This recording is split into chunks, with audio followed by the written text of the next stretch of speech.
Welcome to the Attention Deficit Disorder Expert Podcast Series by Attitude Magazine.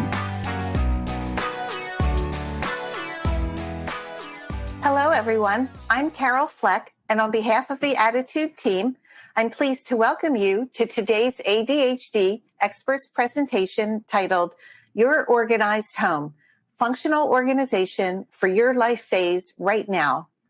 Leading today's presentation is Lisa Woodruff. Lisa is the founder and CEO of Organized 365. She has helped thousands of people reclaim their homes. She's the author of The Mindset of Organization, Take Back Your House One Phase at a Time, and How ADHD Affects Home Organization. She also hosts a weekly podcast. In today's webinar, for the most part, it doesn't include slides, but you can access our supplemental resources sheet under the Event Resources section of your screen. So, how do you organize a home in a functional way? And how do you keep it that way? Maintaining tidy and orderly spaces can feel like a monstrous task for ADHD brains that crave stimulation and abhor boring chores. From the kitchen to the bedroom, today's webinar will help us take control of the spaces we live in. We'd like to begin today's webinar by asking this poll question to our live audience. What stage of life are you in right now, and how does that affect your home organization? For answers to common webinar questions about slides, transcripts, and certificates of attendance, click on the FAQ tab of your webinar screen. If you're listening in replay or podcast mode, visit attitudemag.com and search podcast 463 to access the webinar resources. If you support the work we're doing here at Attitude to strengthen the ADHD community, we encourage you to visit attitudemag.com/subscribe and sign up for Attitude Magazine. Sign up for yourself or to share with a teacher or a loved one who could benefit from greater ADHD understanding. Click the magazine tab on screen to learn more. Finally, the sponsor of this webinar is Play Attention. In order to be organized, you must have strong executive function. For 30 years, Play Attention has been utilizing NASA-inspired technology to improve executive function and self-regulation. Tufts University School of Medicine found Play Attention significantly improved attention, executive function, academic performance, and behavioral control of ADHD students. Your program will include a lifetime membership and a personal executive function coach to customize your plan along the way. Home and professional programs available. Call 828-676-2240 or click the link on screen to schedule your free one-on-one consultation. Visit www.playattention.com to learn more. Attitude thanks our sponsors for supporting our webinars. Sponsorship has no influence on speaker selection or webinar content. So, without further ado, I'm so pleased to welcome Lisa Woodruff. Thank you so much for joining us today and for leading this discussion. The original version of this presentation included on-screen props. You can access the supplemental materials, including the video, at attitudemag.com/webinars. Well, thank you so much for having me. My name is Lisa Woodruff, and I am the founder and creator over at Organized 365.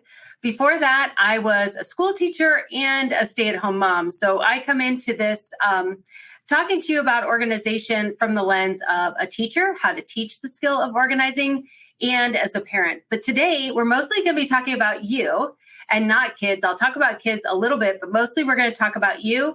I'll go ahead and send your results from the survey that we just did so that you know what we're looking at here. We've got 16% of you are between 20 and 40.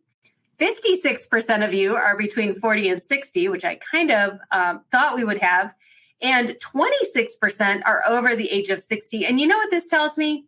This just tells me that we are all lifelong learners. The fact that you will come to a webinar to learn about how to organize your home is we are lifelong learners.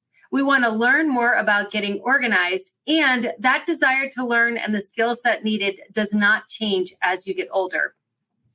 So the first book that I wrote and self-published was called The Mindset of Organization. And this book was written in 2016. In 2012, I started Organize 365, the year I turned 40. And I was at the bottom of the pit of despair. I had been through 7 of the hardest years of my life. My parents had gotten divorced. My father had gotten sick. He had ultimately passed away. I was the executor of his estate. Our kids had extra needs. The world went through a financial crisis. We went through a personal financial crisis. Like, it just seemed like every year was getting harder and harder and harder and harder. And I was about to turn 40. And when I was about to turn 40, I realized that people in my family live a long time. Now, I know my father had passed away, but the women, we hit the late 90s and the early 100s. I was going to be around for a while. So if I was going to live another 60 years, I could not keep on this hamster wheel that I had been on. I just didn't have any hope of what I was going to do in the future. I felt like every day was so hard. So I quit my teaching job and I started doing in-home professional organization in Cincinnati, and I started a blog. And as I was in other people's homes and helping them get organized, what I found was organization is not one size fits all. And it has absolutely nothing to do with containers. You can have all of the containers at the container store and still have a very disorganized house. Or you can have no containers whatsoever and have a very organized house. And I was like, okay, well, if it doesn't have anything to do with containers, what is going on? And why was I able to organize a childhood bedroom or a retiree and they would stay organized? What was I doing different in each of these phases of life? So as I analyzed that and thought that through, that's when I wrote the book, The Mindset of Organization. And I realized that every 20 years, the organization that you need in your house completely changes. So 0 to 20, you're a child. The only area of the house that you need organized is your bedroom, which I like to call your mini apartment. So in your mini apartment, you have all of your storage and all of your paper and all of your clothes and all of your toys. You have literally everything for your existence in this one bedroom, but we call it a bedroom. It's not a bedroom. It's like a mini apartment. It has everything of your life in there. And when I started teaching children that, their rooms stayed organized and their parents' perspective of their child's stuff and their child's space changed. Then we have the accumulation phase, which is between your 20s until you hit about 40. There's something about that year when you turn 40. There's just a definite mental shift there. And in your 20s and 30s, this is what you need organization for. You're in the accumulation phase of life, meaning that you finally move out of your mini apartment at home and you move into a condo, an apartment, a house, and you start accumulating things. You accumulate degrees and sometimes spouses and sometimes children and passions and all of these things. And as soon as you live outside of your family home of origin, you realize you don't own anything. You go to clean the floor and you realize I don't have a mop. You go to hang something on the wall and you realize I don't own a hammer and nails. And so every problem that is solved in your 20s involves going to Home Depot or going to the grocery store. So you're like, I want to do this. I must go. I must buy the things I need in order to do this because you're accumulating, you're growing, you're creating your adult life. Somewhere in your 30s, you own everything you already need, but you're used to solving all of your problems by going to the store. And so you go to the store and you buy things that you already have and you get home and you find that you already had it, or you know you have it somewhere, but you don't know where it is. And so you just go buy another one. And when you get in that phase of life from 35 to 40, you're actually transitioning into what I call survival. Now, truth be told, I labeled it survival because I felt like I was surviving and I wanted to survive. So 40 to 60, I looked at myself, I looked at my peers. We were stuck in our cars, driving our kids everywhere, also holding down a paid job, sometimes caring for our parents. And we were just smushed together, this sandwich generation. And you are responsible for a lot of things in your 40s and 50s. But if you keep solving the problems in your 40s and 50s with buying things, you end up with too much stuff. You actually need to declutter things and work towards productivity in your 40s and 60s. Then 60 plus, I call this downsizing and legacy. And this is where you're like, okay, I'm moving out of the active income earning years. If I had children, I'm definitely out of the active parenting years. And I'm starting to think about, if I have 40 more years on the planet, what do I want to keep for myself? You're probably caring for your parents at this point, or siblings, and you're doing a lot of the invisible work that isn't really talked about in society of caregiving, settling estates, selling your family home. What do I want to keep as I start to downsize the dwelling that I'm in? So those are the different phases of life that everyone goes through, and you don't really realize it until you're there. And then you're like, oh, this is what 40 is like. Oh, this is what 50 is like. Like, you don't really realize until you're there. And mentally, you still think you're in your 20s. As you go through each of these predictable phases of life, you also have unexpected phases of life that come along, like the birth of a baby, a new job, the loss of a family member, a medical diagnosis, a move. All of these unexpected things come your way. Some are happy, some are sad. All add complexity to organization.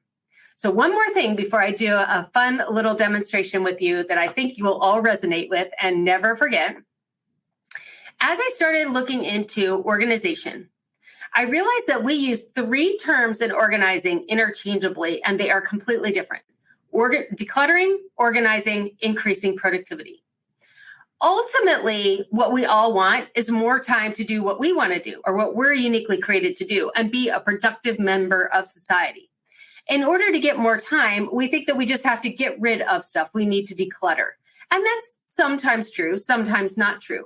Decluttering is fast, it's easy, you could do it on a weekend, you notice immediate results. But decluttering is not the same as organizing. Once you declutter what you don't need, organizing is taking what's left and making it work for the phase of life you are in right now, so that you can get more time and be productive. And what a lot of us do who have had success with decluttering in the past is we over declutter. So if you take nothing else away than what I'm saying now, think about, are you decluttering because you need to, because you have too much stuff? Or are you over decluttering because decluttering worked for you and it works really great in your 20s and 30s, but you really don't have as much stuff that you maybe need to get rid of in your 40s, 50s, and 60s. You have the things that you like and you use, and what you actually need is organization. You need these things to work for you in a new phase of life. Let me explain this in a way that you will completely understand. I want you to close your eyes, as long as you're not driving.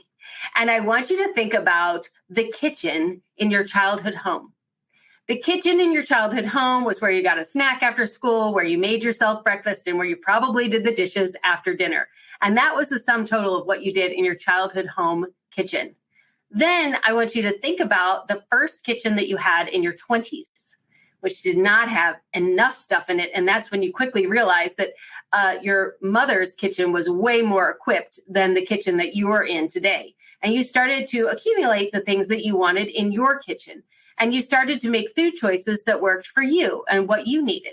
And then maybe you accumulated in your 20s and 30s, and you added spouses and children or friends or roommates or whoever. It started cohabitating. And then you had multiple food, different kinds of foods in your kitchen.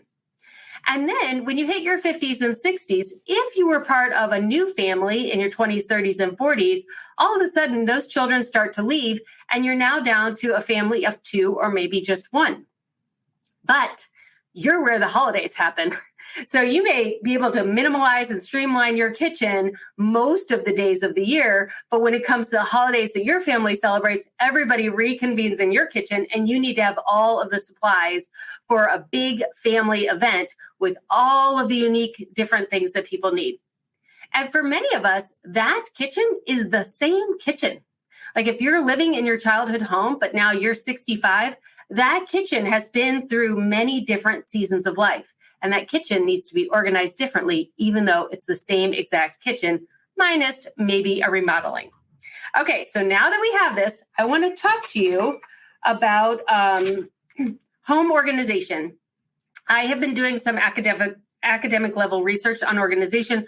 I actually am getting my PhD right now, and I am defining what it means to do housework. What do you think housework is? And I'm creating an operational definition, because all of the research that we've done so far to date has a bias of a married family with children. And we don't really have good data. We don't have any data on what housework would be for a single person or someone who is not married. And so I have defined housework as cleaning, tasks of daily living, which includes laundry and dishes, and then personal home organization and management. And personal home organization and management is what we're going to talk about today. So let me change my camera. All right. This is your house.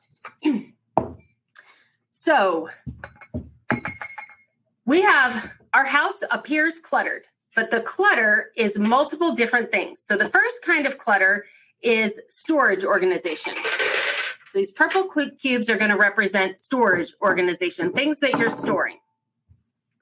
The second one is family and communal spaces. This is the kitchen, the living room, the bathroom on the first floor of a 2-story house, the garage. Then you have paper. We think we're a paperless society, but America is very much not a paperless society, let me just tell you. So we have paper. Paper's small. We can shove it in file cabinets or corners, or we can shove it in a closet. But as you start to pull it out, you realize there is a lot of paper, and almost all of our unexpected events are very paper heavy. Next, we have personal organization. We tend not to think about this organization at all, but this is your bathroom, your bedroom, your car, your purse or backpack, anything related to only you. Now, I'm not going to drop this in here, but orange is the color of kids. Sometimes you have a little bit of kids, sometimes you have a lot of kids. You can see how this is going to be completely a mess if I put the kids' cubes in here. So we're not going to do that right now.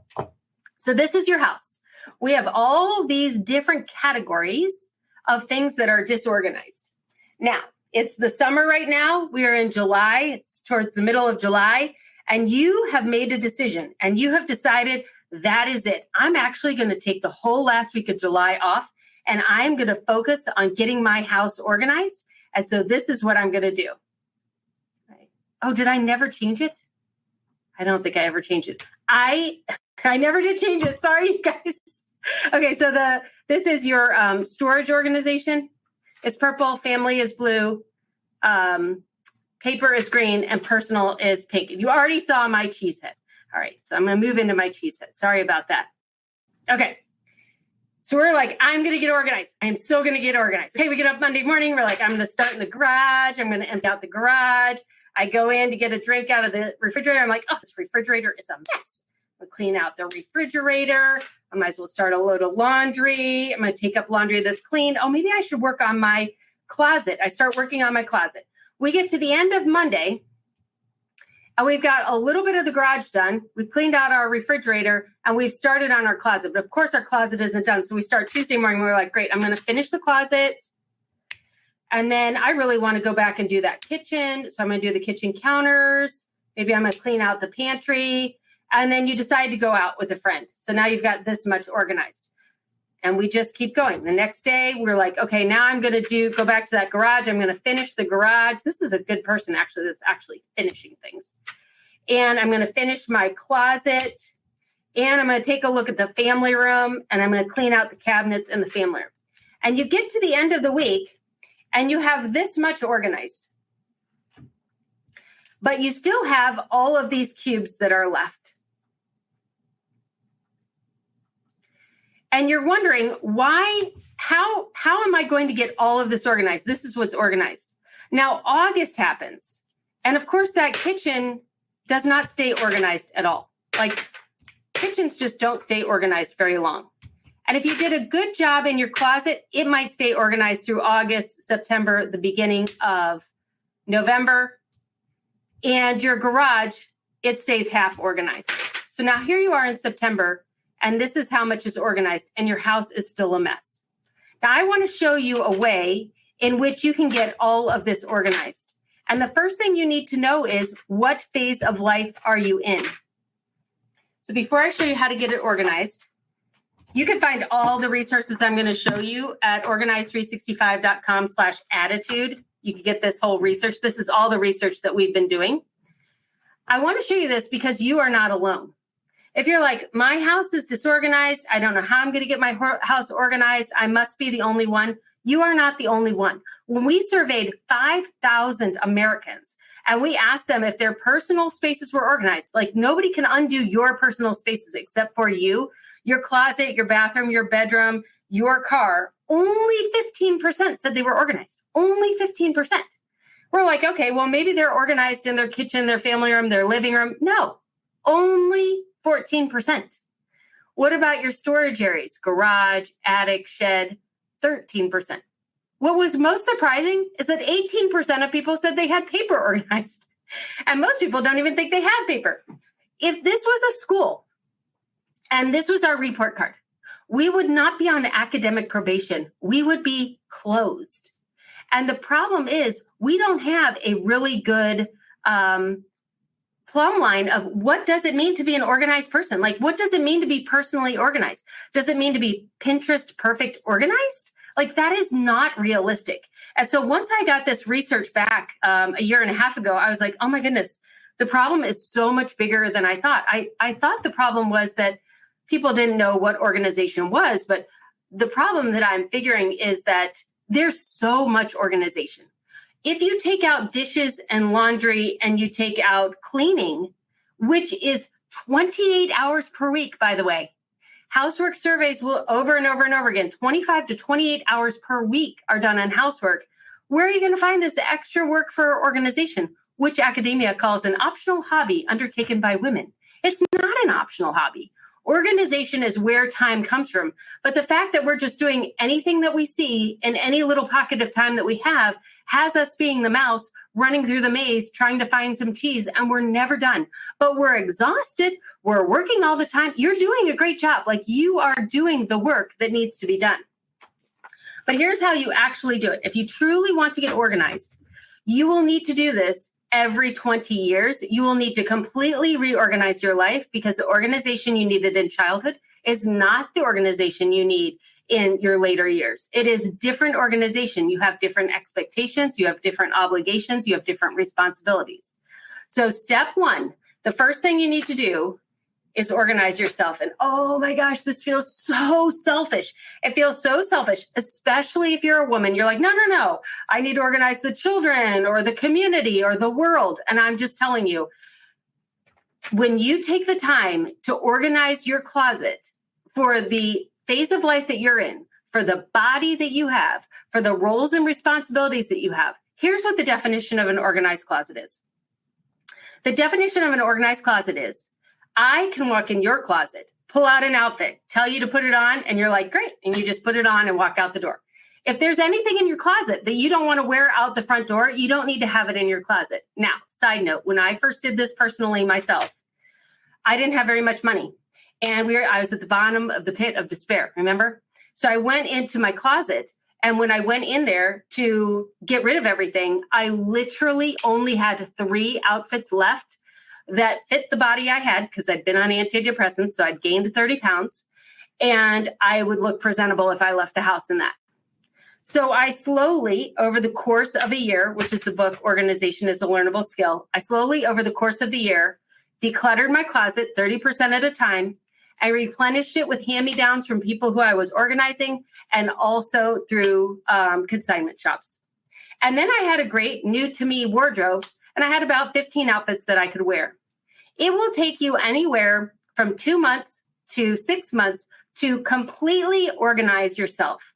This is your closet, your part of the bathroom, your side of the bedroom, your car, your purse, your backpack. It's totally doable, but it's going to take time. It could be your email. You could go as far as your email, like anything that is just of you as a human, independent of anybody else you cohabitate with or any other responsibilities you have in life. When you get yourself personally organized, you can then maintain that organization 3 times a year. Clean out your closet 3 times a year, clean out, your purse and backpack weekly. So 3 times a year, you can maintain this personal organization. Now, when you're using our little things, this stays organized. Like, this is not going to get unorganized. The next thing you do depends on what phase of life you're in and which is more important. Do you need to do storage, which usually happens when you have to clean out a family home, or do you want to do paper next?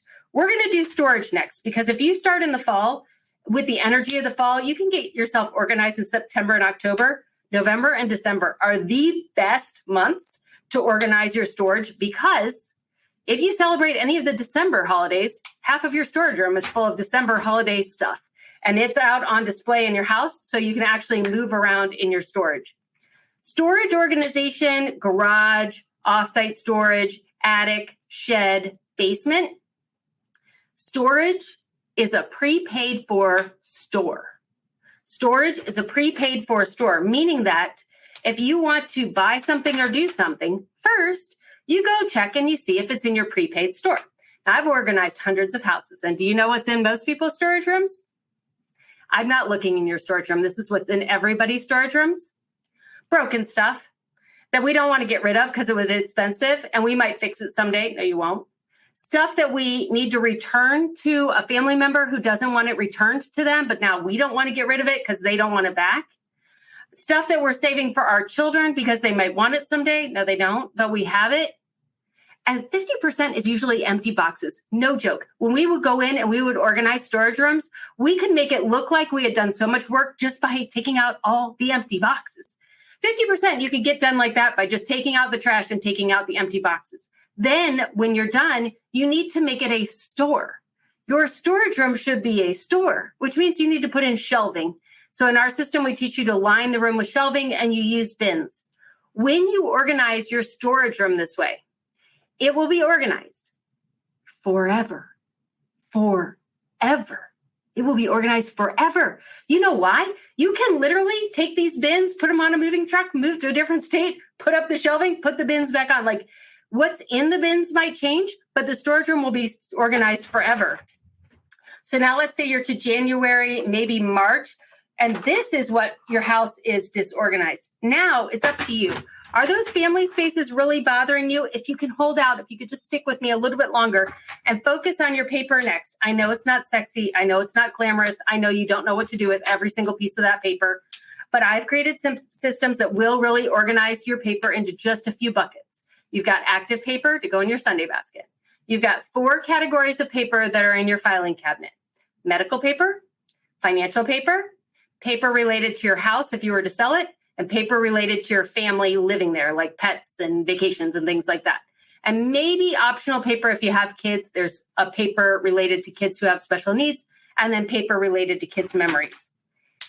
It's going to take a while to get through this paper because you get stuck doing paper. It just feels very heavy. But once your paper is organized, just like the storage room, this is going to take annual maintenance. But once your paper is organized into binders and you ditch the file cabinet and you keep only what you're going to need, you can maintain your paper organization in just like a week or a weekend every year, just updating those binders. So this work is done pretty much, will stay organized perpetually. And now, when you're disorganized and you're like, oh, I want to spend a weekend getting organized, all that's left is the family, because this is going to stay organized. Oh, sorry. So this is how you get organized in any phase of life, and it is going to stay organized longer. Now, go ahead and take that week, the last week of July. Can you imagine if you focus on just the first floor of a 2-story home, the kitchen, family room, bathroom, back hall, those areas? Yeah, you could totally get that done in a weekend. And the truth is, you will have to do that 3 or 4 times a year for the rest of your life, because we live in our houses, and that's just part of maintaining a household. So I do want to, before I stop, I do want to address, how does this impact if you have ADHD? You're like, oh, but I can't get organized and so overwhelmed. There's so much to do. First, that is the human experience. That is not unique to people who have ADHD. So I would like to normalize that. Like, if you looked at the survey that I did, like 85% of people feel like they're not organized in any category whatsoever. Pick one of these categories that when you actually invest the time in doing it, it's going to stay organized. And this is how you reduce the overwhelm of organization, not doing what you see right away and what you could do in 15 minutes. However, there are additional executive function deficits that can make it more difficult to get organized when you have ADHD. So if you go to organize365.com/attitude, you'll be able to get this book or get this book on Audible. And I talked through the 5 executive functions that are related to ADHD and how they manifest at home for disorganization. And one of the things I teach you there is to create a script. So we know that organizing, let's face it, I'm the only one that wants to let's go organize until you follow Organize 365. And then you're like, oh, organization is actually fun. That's like my goal. I want to have you think it's as fun as I think it is. And I think organization is fun because it gives me my time back to do what I'm uniquely created to do. And if there's one thing I know, it's that you are uniquely created to do something, and probably something big. So I want you to have as much time as possible to do that. So the cadence for getting organized, for getting yourself into the mode of getting organized, is to first scan whatever room you're going to organize for trash. Like I talked about in the storage room. Like you could get rid of so much stuff in your storage room if you just have the fine, we're not going to fix it. Let's just get it out. Let's just get it out. Get the trash out. Second is laundry, and third is dishes. And that's not going to work so much in your storage room. But when you're doing those family and communal spaces, I mean, if you have children, they as they walk in the door, their shoes are flying off their feet and coats. And there's just a little trail behind them wherever they go. There's always laundry. There's always food. There's always dishes. And once you get all of that going, then you're like, okay, I'm in the organizing mode and I'm ready to get started. So I think that's it. I think I hit my time for you there, Carol. Okay. So before we start the Q&A, I'd like to thank Play Attention once more for sponsoring this webinar. And Lisa, did you want to talk about the poll results? Yes. So I did share those, right? I said that. Yes, you did. I'm so sorry. Yes, okay, you did. No problem. Okay. So now we'll get to everyone's questions. The first one is, my 2 boys are now 19 and 17. How can I purge all the kid clutter I've collected over the years? It's overwhelming, especially the organized garage boxes and the not so organized boxes of stuff in my bedroom and in theirs. So this is such a great question. You and they are both moving into a new phase of life. So let's say, I'm 51. So let's say you're 51 and you're like, okay, well, technically I'm in the middle of that 40 to 60-year-old. So this isn't a time where I would be transitioning into a new phase of life. Absolutely. If your youngest child is entering kindergarten, if your youngest child is entering college or leaving home, you're definitely moving into a new phase. So it makes complete sense that you would want to do this. A couple of things I would say. First of all, you can keep everything you want to keep. There's no reason why you have to get rid of anything. And I think that when you hear that you're allowed to keep whatever you want to keep, it makes it easier to get rid of what you want to get rid of. Second, find out if your kids want to save what they want to save. Now, sometimes they may say, I don't want anything, but you know that actually they are going to want this when they get older. Feel free to save that for them. But mostly kids' childhood memories are most important to kids as they are children. And once they get over the age of 25, they're not really interested in those childhood memories anymore. Now, what's super fun is at the holidays, whatever holiday you celebrate, go ahead and drag those big bins of all the stuff that you saved into the family or the living room. Now, be prepared. Your children are going to make fun of you. They're going to laugh at you. Oh my gosh, I cannot believe you're bringing all this up. I can't believe you saved all this stuff. But then wait, because what will happen is the siblings will start digging through those papers and they'll pull things out and they will share memories with you that you did not know from their life experience when they made whatever it is that's in that bin. And they will start talking to their siblings and they'll forget you're there. And you'll get to hear a lot of the stories of those times in their childhood. This cannot be recreated multiple times. So it's not I'm going to pull up the bins every single holiday. No, this is a one and done, a little movie into your kids' childhood when they're willing to share this with you. At the end of that great experience, then you need to say to your kids, do you want to save any of this? And if they say no, they mean no. They don't want it. But you are allowed to keep as much as you want. You can make scrapbooks of your kids' stuff if you want to. But for most of us, what I found, the reason why people put things in storage rooms is because we don't know what to do with it and we don't want to lose the memory. So here we took something that we were saving for a memory and we got another memorable experience out of it. And I don't have any memory items in my storage room anymore. They're all either on display in my house or, I have a lot of memory stuff in my house. Like I have my kids are grown and I have their little drawings still up on the walls in my house because I love it and my husband loves it. So you can decorate and you can have on display anything you want. But if it's a memory worth saving, it's a memory worth having on display. So figure out how to put together another bookshelf or put up bulletin boards in your back hall or something like that. Okay, excellent. Someone says, my challenge is if I can't see it, it doesn't exist.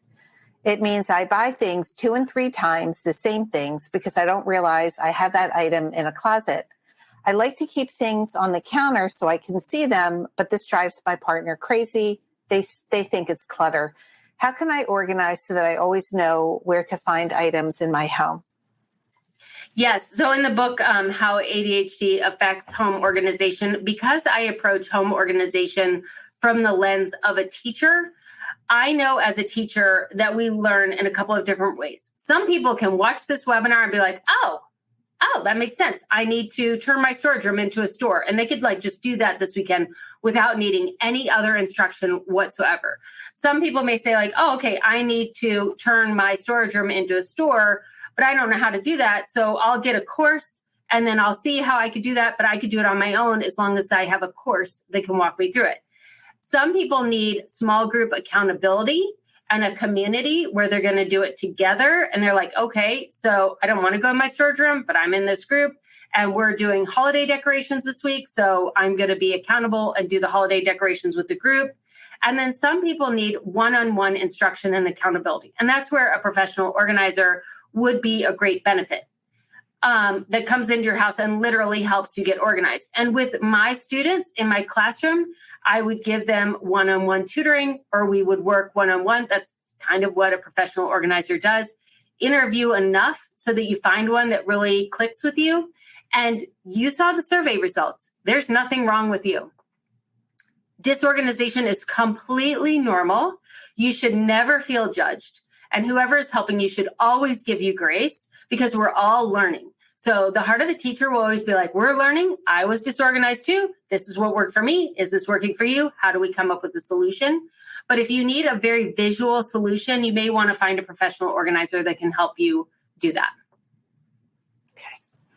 My husband and I struggle with organizing our storage. He wants to keep everything and I want to toss almost everything. How can we come to a happy medium?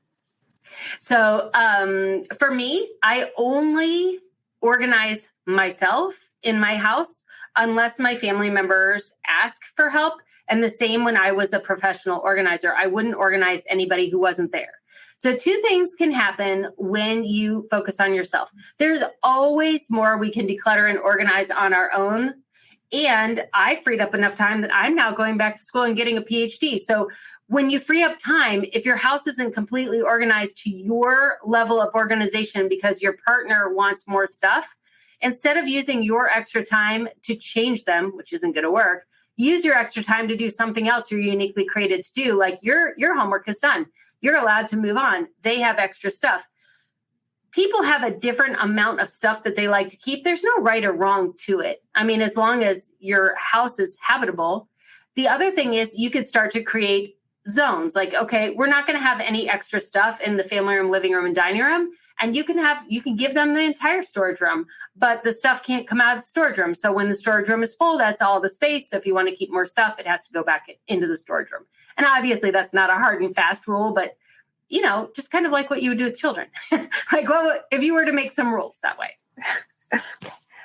Someone says, when I make an improvement in organization, it never lasts more than a couple of days. How do people stop backsliding once they've made some gains in creating a new system? Yes. And this is why I went ahead and spent so much time on this. I was the same way. I saw so many other people be the same way. I even have redone the Organized 365 programs to focus on just one area at a time, because it's so true. Like, you will never get your house organized if you just keep organizing whatever you see next. The only way to actually get all the way organized is to do it category by category. And don't start with the family spaces, because those will never, those you can't achieve more than a 2-week organization in that area. You see what I'm saying? Like, your refrigerator needs to be cleaned out every single week. So if that's the area that you keep getting organized, that's obviously going to backslide. If you go to housekeeping, cleaning, anything meal related or anything clothing and laundry related, like, that will only last a day or a week. Like, it's impossible to get ahead. Like, you will always have to clean every week or every other week. You can't get to the point where that work isn't necessary. Personal work, you can get that organized to where you only need to spend a weekend or a week every 4 months. Storage, you can get to the point where you literally just have to maintain that like annually. Same with paper, only need to maintain that annually. So focus on these areas. How can you solve those problems to where they are not sliding back again? That's where you can get some real traction and then create better systems for that additional 24 hours worth of work that you're just going to have. I have a few questions related to from empty nesters. And here's the first one. I'm a widow in my 70s, and I'm trying to create a new life after 47 years of marriage and raising 6 children. We retired to a home that's half the size of the one we raised our big family in, and every inch is filled with stuff. I need to get rid of my old life items and create a comfortable home, but I feel overwhelmed. Where do I start? So organization is a process. And what I found through my clients and through myself personally is as we move from one phase of life to the other, which you're obviously moving from one phase to the other, it does not make the phase that we're leaving bad or that there's anything negative about it. You're just moving on to a new phase of life. You're in a new phase. It sounds like you understand that, but some people feel that they want to hold on to the past, but it sounds like you're already like embracing what could be and what could be next. It is a process. You heard me. I mean, I'm an extremely realistic teacher. I don't say like, download my printable and you'll be organized by the weekend. I say it's going to take 18 months to 3 years. Like I just do. I say it all the time. I'm very realistic in it. You know, I was a Montessori teacher and I know that it takes 3 years to get through the cycles. This is a 3-year cycle. And if you could just say like, I am transitioning into what I'm going to do for the rest of my life and you're going to live to be 100, you've got plenty of time to do this. And you may get through it faster, but give yourself the permission to get through all of the paperwork and then get through all of the storage. And you may find at the end of that 3 years that you want to move into a new place for this new phase of life in a new city and a new whatever. And so as you're processing through each thing, as you're going through like, okay, you're going to do the paper. Like we have paper organizing retreats because I'm so unusual. Like you can literally come to Cincinnati, or we have certified organizers where you literally load your car full of the paper and you drive, and we have such a good time and we just organize it all together in community. And then you go back with your paper lessened and into binders. And you're like, okay, I'm going to do this phase. And then I'm going to do this phase, and just be asking yourself, like, what do I want? Like, what do you want? Do you still like that comforter on your bed? Do you want binders or a filing cabinet? Like, what do you want? And then just answer the question for that day and just keep making that forward process. It is a transition, but through that transition, you are becoming the person who's going to be living this next phase of your life. Someone asks, I have children and a husband with all their stuff. I don't know how to find a home for anything. How do I assign a home for all belongings? So again, start with yourself. Like, is your closet perfectly organized? And by perfectly organized, I mean, can I walk in there and give you an outfit and you will wear it?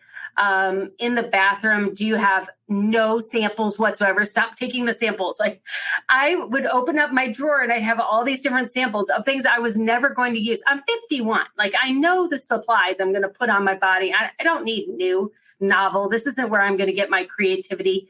Take all that, donate that to the homeless shelter. They love that kind of stuff. Have you really gotten down to exactly what you want to where your life is totally productive? Then with children, which I have not addressed, we have a kids program and we have a launch program.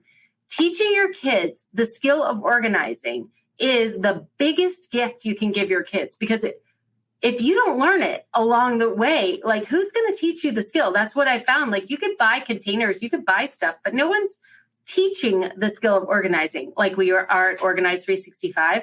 So teaching them about their mini apartment, giving them ownership. I find when kids realize their bedroom is a mini apartment and they could petition the landlord for new paint, they start to really take ownership of that space and pride in their space, and they start to do more with organizing. And then for spouses, they're either going to follow your lead or they're not. But again, your job is not to make sure that they are as organized as you are or that they meet your expectation. Your job is to get your time back to do what you're uniquely created and gifted to do. And if that's to have a perfectly clean home, that's awesome. But if you really press into dreaming again and thinking about the impact that you can make in your community and your world, there's probably something that's like, hey, you need to write this book or go back to school or volunteer at this thing or and go do that. Go do that. Someone writes, my elderly parents are verging on becoming hoarders and they don't want to part with things, but their house is so cluttered. How can I approach them gently but effectively? This is the number one biggest problem facing America right now, in my opinion, and no one is talking about it. The amount of family homes that are bursting at the seams with stuff and the paperwork that is not organized is a huge looming paper tsunami on the horizon. You can't change people. Like, no one can change you, and you can't change people. So the best you can do is make sure that you have their medical and financial paperwork out of the file cabinet so that if you need to be their power of healthcare or power of attorney, you have the paperwork, because those are very paper heavy activities. And if they're not ready to let go of things, they're not ready to let go of things. So what I have done and other people in our community have done is get our own selves organized, get our own paperwork under control, get our own houses under control, because this is going to be your work. Like, you are going to need to do this. And if they don't want to do it now, don't ruin your relationship over it. Like, enjoy the years that you have with your parents. But yeah, it is going to be your job to clean that out eventually. Someone writes, how do I help my child keep his room and life orderly when I struggle in my own life? I feel like such a fraud, but I know we both need it. Just thank you for your honesty. We have all been there. Every human has been there. You are not alone. That is very typical. So you could do one, you can organize yourself like I've been talking about. Also, I found people have had success with Organize 365 with not organizing themselves first and getting the kids program first, because I don't talk to kids like they're babies. Like, I talk to them like I'm talking to you. And there's video after video after video explaining what a mini apartment is. I have 5 videos explaining to children why they do and don't like the clothing they have and how they should store it and how to respectfully talk to their parents about what they like and don't like in the clothing so that the money goes farther for clothes that'll be worn. And so I've had people say, oh my goodness, I learned so much about organizing going through the kids program with my kids, that then it was easier for me to do your adult program because I had that foundation. So you may want to do that and just start with the kids and be like, hey, let's learn this together. And just do video by video. By the time you're done with the 18 videos, you'll have an organized kids bedroom. I have 2 questions that are similar. One question is, how do I know which things to donate and which to keep? And the other question is, I'm afraid that if I declutter and get rid of things, I'll actually need it. And this has happened to me before. Yes, so, I thought those might be going together. So this is a case of you have tried to achieve order in your house through decluttering only instead of organization. And so you're used to having success with decluttering. So every time you're like, I'm overwhelmed. Okay, well, I guess I'm supposed to declutter. But then you declutter things you actually need. And you also don't feel the same relief that you used to from decluttering. This is over decluttering. And when you over declutter, you need to move into organizing. And we think organizing is just putting everything in cute containers. It's not. It's figuring out, what do you need for this phase of life? Where would you store that? How many of that thing do you need? It's a bunch of organizing questions. So our program is called the Productive Home Solution. And we go through your entire house, your paper, all of these categories, including your household ones, are all in there. And every day I have a short video and you do a 15-minute assignment. So, I mean, it's a lot of assignments through the years, but it's a teacher teaching you, like, okay, here's what you need. And so what I found, which was so counterintuitive, which is why I shared my closet story with you, that I didn't have enough clothes. Often when you go to decluttering experts, they're like, oh, just get rid of this and then put it in rainbow order. Well, what if you don't have enough clothes? Like, you can't declutter all the clothes and then you're naked. Like, that's not going to work. Or sometimes when you declutter a kitchen, what I found when I was in my 40s is I actually had to buy more silverware, and I needed to buy more tongs. I needed to buy more because my kids were in high school, and so they were cooking for themselves. And so we were going through all of the utensils during the day, and we never had utensils clean, but we had plenty of plates. And so I actually bought a whole second set of silverware. So sometimes you actually need to buy more in the organizing phase of organizing, especially if you are in a different life phase and you're living with a bunch of cohabitating adults, which is what happens when your kids are in high school and college. Yeah. Someone writes, what suggestions do you have for someone who doesn't have an attic, a basement, or a garage?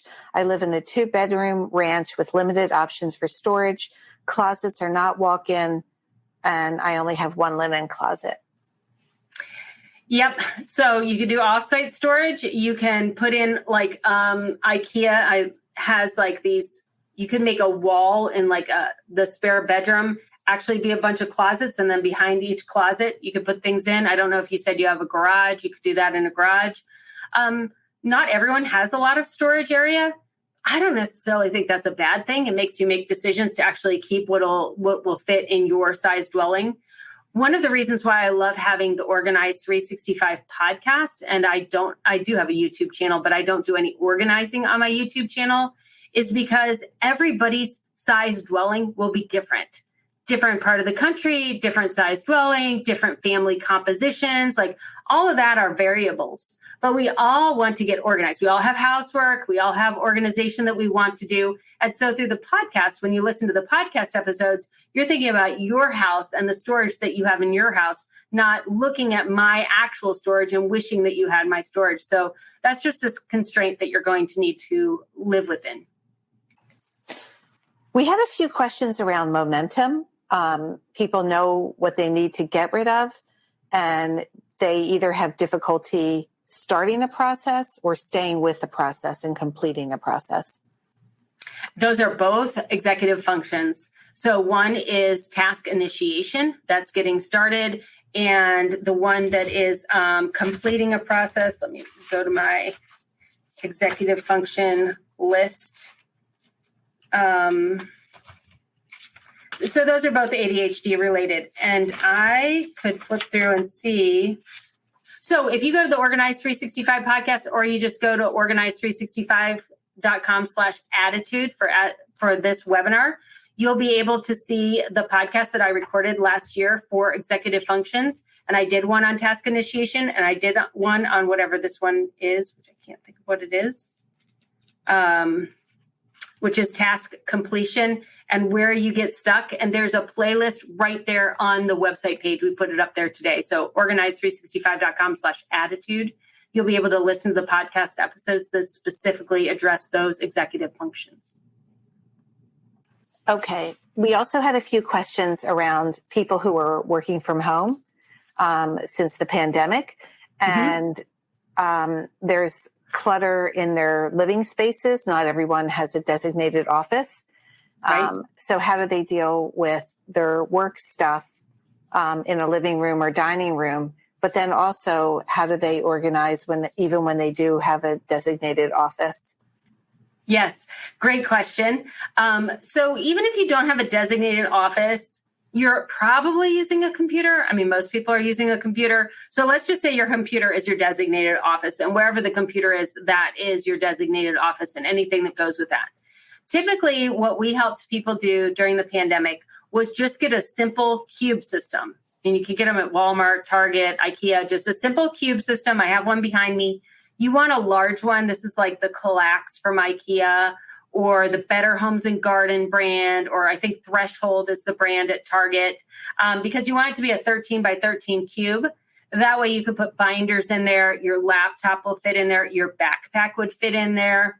And you can get like the 2 by 4. So it's 8 cubes. And then you have like a place where you can charge your laptop at night, and being able to close your laptop and put it away like I'm done working versus always open on a kitchen table or something like that. Any binders, your water bottle, whatever you would need, that becomes your home base for your office. It can fit like literally in a hallway or in the corner of any room. They're not expensive. And that gives your work like, it gives it a place for your work to live when you're not actually working. And you could do the same for kids for school stuff. Okay. Someone says, can you talk about family photos? How can we tackle this with all the photos we've gathered over the years? How much time do you have now? So what I used to do was creative memory scrapbooks. I sold creative memory scrapbooks for 17 years. Every photo in my family, all the way back to the 1800s, is in a scrapbook. So I love photos, and I love real photos. Photos are a passion. They are a hobby. They're a hobby that you can do, and it could take years to get your photos organized. So it is definitely a fun thing to do on the side.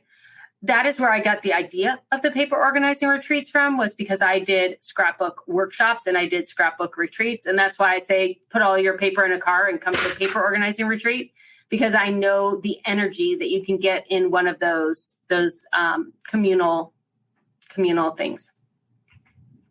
So that isn't a great answer, but photos is very specific. I could tell you how to organize photos, but we don't have that time. Okay.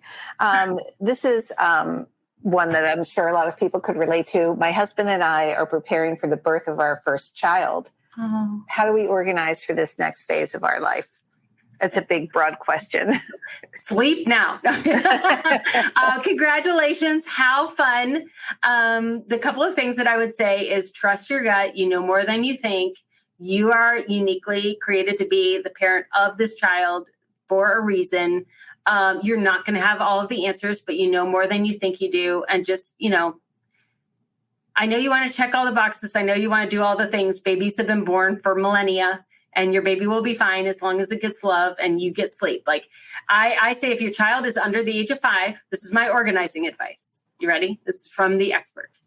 If you have a child under the age of 5, your job is to sleep. So if you are like, oh, I could go pick up that family room, or I could take a nap, I'm going to tell you to take a nap every single time, because your child is never going to remember what that house looked like under 5.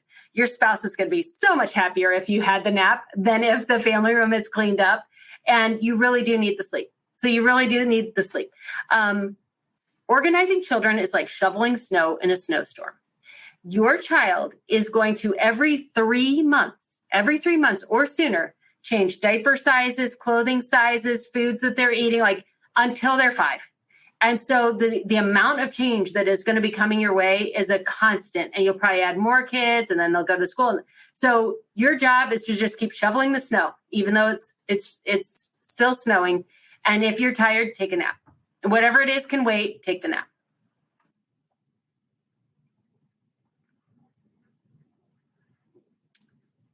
Still there? Are we still live? Carol? I'm sorry about that. I was on mute. Someone asked, how do I organize a hobby that has tons of stuff, like quilting? There's so many gadgets, rulers, fabric, and so forth. Great. So I'm so glad you brought that up. We cannot perfectly organize everything, nor do we even want to. So there are areas in your life that definitely can be minimalist. Like for me, it's the kitchen, because I don't want to do any cooking. But I love scrapbooking. So I have all the scrapbooking stuff, just like you have all of the quilting stuff. So that for us are passion projects. Whatever your passion project is, you literally have every single boopity boppity boo that you needed to do, whatever that thing is. My father-in-law, it's fishing.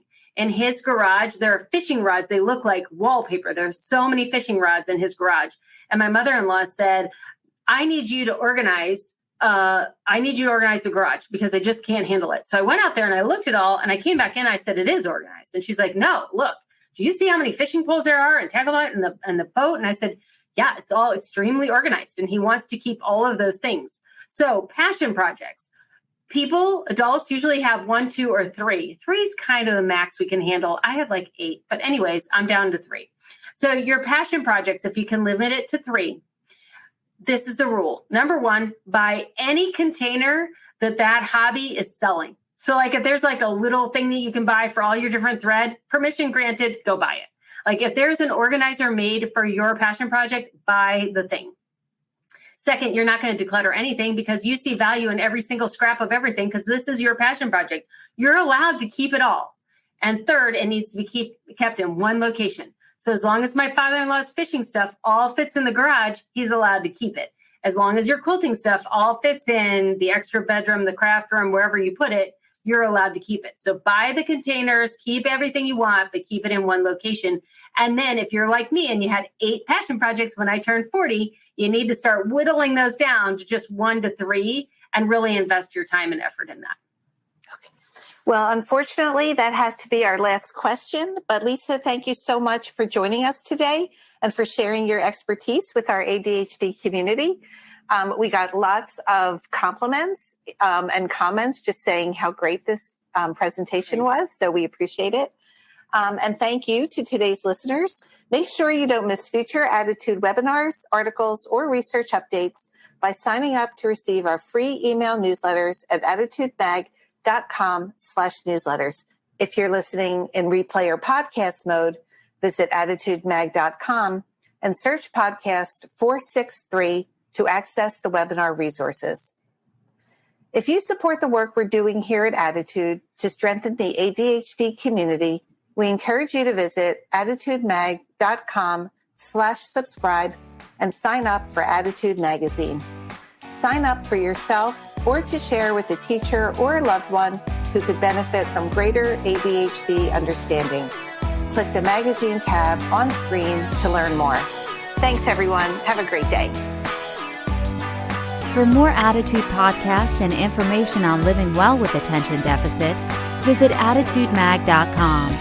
That's ADDITUDEMAG.com.